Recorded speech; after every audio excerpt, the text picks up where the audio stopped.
All right, there. I wanted to share that with you.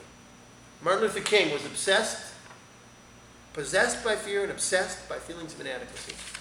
So when you, as leaders, feel that, it's okay. Now, I'm going to read a longer story, a much longer story. Let me show you how long it is. It's that long. Okay? So now you know how long it is. Just settle in. This is kind of like the settle in for a long night's story here. It's about Martin Luther King.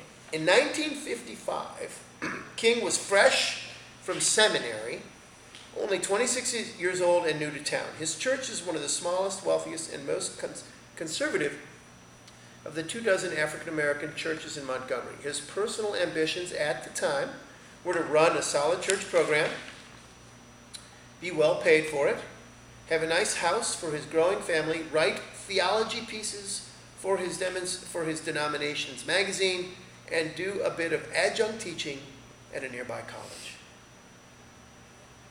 Sounds good? He was not dreaming of becoming a leader in the struggle for civil rights, economic justice, and a peaceful U.S. foreign policy. Indeed, if it had been left up to King, the Montgomery bus boycott would never have happened. There's a trickster in this story. The real organizer of the effort was E.D. Nixon, whom I also did a fair amount of research on, but I left it in the car, intuiting that you really wouldn't need that. The real organizer of the event was E.D. Nixon, an experienced civil rights leader and labor activist who created the Montgomery Improvement Association and launched the Montgomery bus boycott within the first 4 days after Rosa Parks' arrest for refusing to move to the back of the bus. It was Nixon who recruited King to the civil rights movement.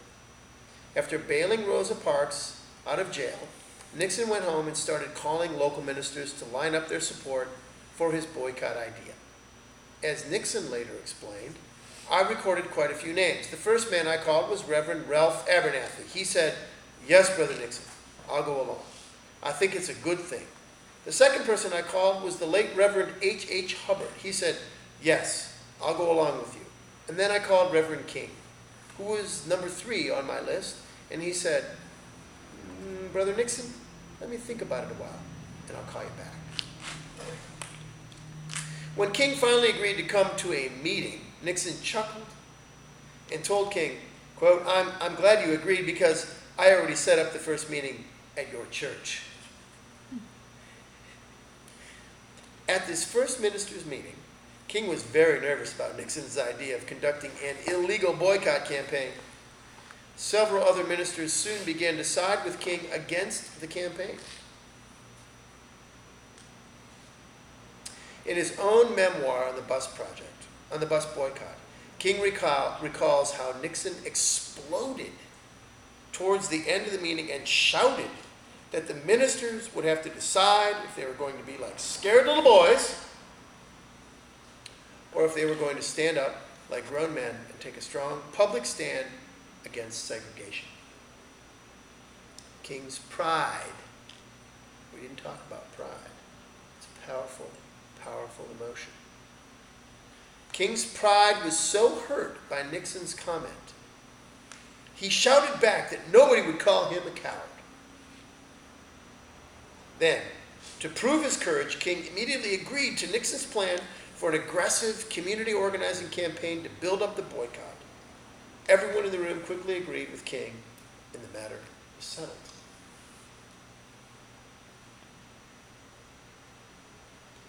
With that decision made, the group began to discuss who should lead the effort. Everyone present had expected Nixon to become the president of the newly formed Montgomery Improvement Association. But when he was asked about serving, Nixon answered, "Nah, not unless y'all don't accept my man."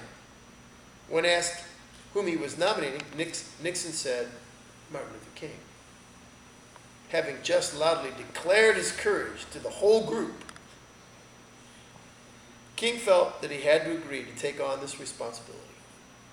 Then Nixon told King he would have to give the main address at the mass rally scheduled that very night to announce the boycott plan to the black community. King rose to Nixon's challenge, serving as the leader of the Montgomery bus boycott for the next 12 months. Serving as the leader of the Montgomery bus boycott for the next 12 months changed King. Watching 42,000 poor and working class black people stay organized and do without public transportation for a year, he discovered things about the courage and capacity of ordinary people to resist oppression and move toward freedom. He discovered things. Watching the conservative right-wing city government finally cave into the boycott, he discovered the power of mass nonviolent, direct action campaigns to win real victories, even when they are opposed by powerful interests. By seeing his own power to inspire people to become active citizens for a noble cause, King discovered just what kind of person he wanted to be in this life. He now fully embraced his new mission as an activist leader for building what he called a beloved community.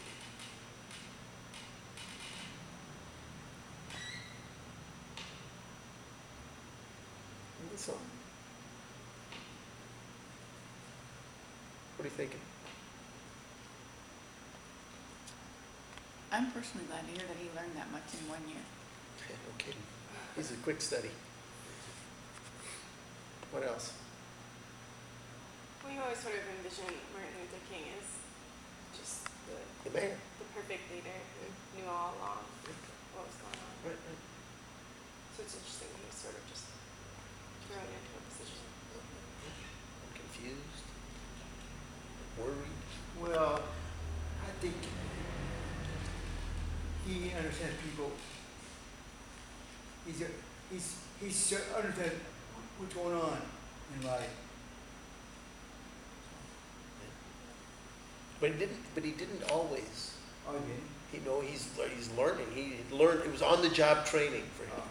But he was like just a person. He was just a dad. Figuring Did or not, stuff out. Did or not, you don't know what he did or did or not.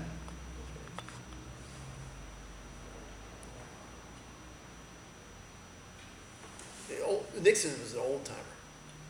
I did a little research on him. He was an old timer. Who's Nixon anyway? He was the guy who tricked Martin Luther King into being the leader. Are you So what do you mean serious? by he was Yeah. an old I didn't timer? know that. Well, he was like 65 or something. Okay. I got a picture of him. It's in the car. I got a Like whole. how? I got about 15 pages printed out on this guy. There's a picture of him. He looks like a 65-year-old black guy.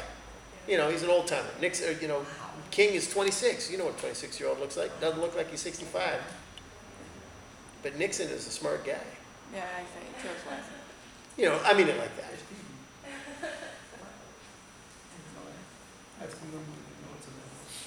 So, I thought to myself, why does this resonate with me? And this can be the beginning of the end of at least my formal time, because I don't want to sit up front anymore. Well, I want to sit amid us instead of over here.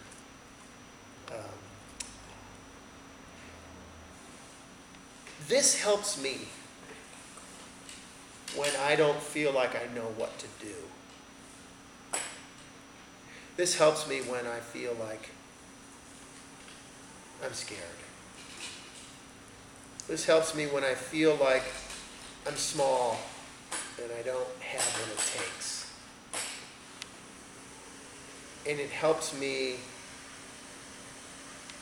know that somebody as great as the great Martin Luther King, who every year we hold him up even higher. Each year we hold him up a little bit higher.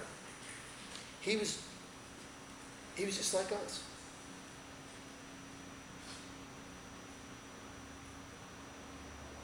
And so, we kind of say everybody's great because everybody can serve. That's kind of the tagline that's now gone along with Martin Luther King's name. But I take it a little bit further. Everybody's great because everybody can lead.